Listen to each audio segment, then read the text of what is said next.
เพื่อนๆครับเมื่อ2เดือนที่ผ่านมาครูได้ตัดต้นแตงร้านแล้วนำมาทำปุ๋ยหมักนะครับเราไม่ได้ทิ้งทุกอย่างยังมีประโยชน์ปุ๋ยหมักของวันนี้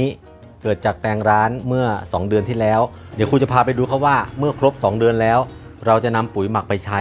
ปุ๋ยหมักของครูจะมีหน้าตาเป็นอย่างไรปุ๋ยหมักที่อยู่ในถุงกระสอบนะครับครูแนะนำไว้สำหรับบ้านที่ไม่มีพื้นที่บ้านที่ไม่มีวัสดุอุปกรณ์มากนักทำปุ๋ยหมักในกระสอบวันนี้เรามาดูกันครับว่าปุ๋ยหมักที่เพื่อนๆทำไว้กับที่ครูทำไว้จะหน้าตาเป็นอย่างไรทางด้านนู้นเลยครับ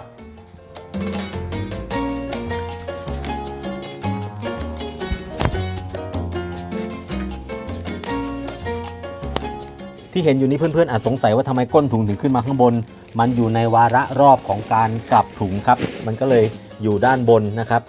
ทีนี้เรามาดูกันว่าหน้าตาของปุ๋ยหมักเมื่อครบรอบ2เดือนแล้วจะเป็นอย่างไรจะหน้าตาเหมือนของเพื่อนๆไหมดูกันเลยครับนี่ครับยุบลงไปเยอะเลยนะครับ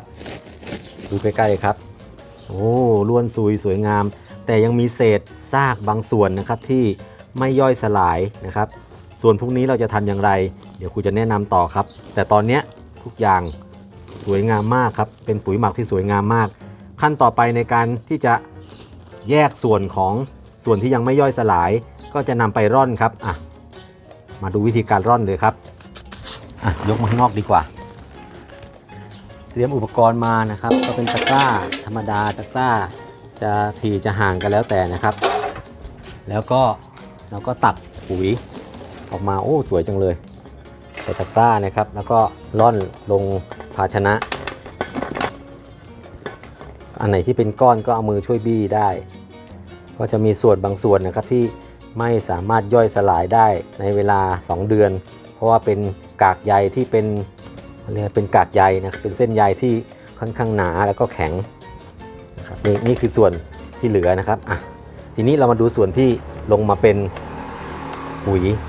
ที่เราจะนำไปใช้นะก็มีบางส่วนที่หลุดลอดตะแกรงเอาไว้บ้างแต่ดูนะครับนี่สวยงามมากเดี๋ยวเราแยกส่วนนี้ไว้ส่วนที่ถูกแยกออกมานี่นะครับก็ไม่ได้หมายความว่าจะเอาถูกทิ้งให้เปล่าประโยชน์นะครับเอาอันนี้ร่อนดีกว่าตักร่อนให้ดูอีกเท่านึงนะครับก็จะมีส่วนบางส่วนที่ยังเป็นก้อนๆก็ช่วยกันบี้หน่อยส่วนหนึ่งก็เป็นเส้นใยที่ยังหลงเหลืออยู่นะฮะถามว่าไม่ต้องร่อนได้ไหมไม่ต้องร่อนก็ใช้ได้ส่วนที่มันเป็นเส้นใยที่มันยังหลงเหลืออยู่เนี่ยไม่ได้หมายความว่ามันจะไม่ถูกย่อยมันยังต้องใช้อาศัยเวลาแต่ว่าในเมื่อมันลงไปในดินแล้วเนี่ยส่วนหนึ่งมันคือได้รับการย่อยสลายแล้วสารอาหารที่อยู่ในเนื้อของเส้นใยพวกนี้ถูกปลดปล่อยออกมาหมดแล้วนะครับนี่ก็ไม่ทำให้รากพืชร้อนนะครับแล้วถามว่าเส้นใยเหล่านี้จะเอาไว้ทำอะไรทำประโยชน์อะไรได้ไหมได้เราเอาไปห่มดินนะครับเป็นโครงการในพระราชดำริของในหลวงรัชกาลที่9นะครับห่มดินก็คือเอาไปโรยไว้ใต้ทรงพุ่มของต้นไม้ของเราเพื่อรักษาความชื้นแล้วก็ในตัวนี้มันก็ยังเป็นปุ๋ยในตัวนะครับก็หลังจากที่พรวนดินใต้โคนต้นไม้แล้วเนี่ยก็เอาพวกนี้ใส่เข้าไปแล้วก็รดน้ำตามมันก็เป็นปุ๋ยได้นะครับส่วนเนื้อปุ๋ยเราวิธีใช้ก็คือถ้าเกิดเป็นแปลงสวนแล้วก็โรยไประหว่างแถวของต้นไม้นะครับก็จนสุดแปลงนะครับทั้งจะกี่แถวกันแล้วแต่ถ้าเกิดเป็นต้นไม้ใหญ่แล้วก็ใช้ปุ๋ยหมักเนี่ย1 บุ้งกี่โรยรอบๆทรงพุ่มให้ห่างจากทรงพุ่มประมาณสัก1 เมตรถ้าเป็นต้นไม้ใหญ่นะครับก็แล้วแต่วิจารณญาณว่าต้นไม้ของท่านนั้นจะมีรากออกไปถึงตรงไหนนะครับวิธีดูว่ารากของต้นไม้ไปถึงไหนก็ดูที่ทรงพุ่มทรงใบของเขาได้นะครับทีนี้เดี๋ยวส่วนนี้เราก็จะร่อนแล้วก็เอาเก็บไว้รวมกันนะครับ กับส่วนอื่นเนี่ยใช้ได้แล้วสวยงามมากครับโอเคเดี๋ยวครูจะได้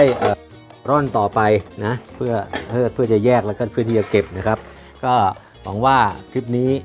น่าจะเป็นประโยชน์สำหรับเพื่อนๆที่เข้ามารับชมนะครับอย่างไรก็แล้วแต่นะครับฝากกดไลค์กดแชร์กดติดตามช่องครูสวัสดิ์พาทำไปเรื่อยด้วยครับและอย่าลืมกดกระดิ่งแจ้งเตือนไว้นะครับเพื่อจะได้ไม่พลาดชมคลิปของครูครับสำหรับคลิปนี้สวัสดีครับ